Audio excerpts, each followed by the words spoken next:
Amla rice అండి. ఆమ్లా వల్ల చాలా హెల్త్ బెనిఫిట్స్ ఉంది. ఇమ్యూనిటీ బూస్టర్, స్కిన్కి, హెయిర్కి చాలా చాలా మంచిది.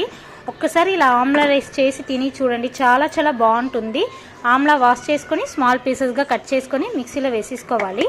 దాని తర్వాత ఒక ప్యాన్ పెట్టుకొని ఆయిల్ వేసుకొని గ్రౌండ్నట్స్ కొంచెం వేసుకోవాలి, మినపప్పు కొంచెం, శనగపప్పు కొంచెం వేసుకోవాలి, జీలకర్ర, ఆవాలు వేసుకొని జీడిపప్పు కొంచెం వేసుకొని ఫ్రై చేసుకోవాలి. కర్రీ లీవ్స్ కొంచెం వేసేసుకోవాలి.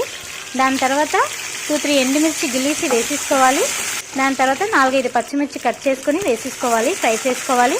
టర్మరిక్ కొంచెం వేసుకోవాలి. తర్వాత ఇంగువ ఉంది కదా, అది కొంచెం వేసేసుకోవాలి. కొంచెం ఉప్పు కూడా వేసేసుకోవాలి.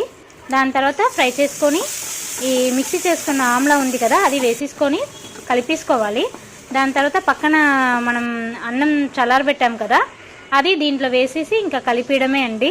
చాలా బాగుంటుంది టేస్ట్. దీనివల్ల ఎన్ని హెల్త్ బెనిఫిట్స్ ఉంది అని తెలుసు కదా.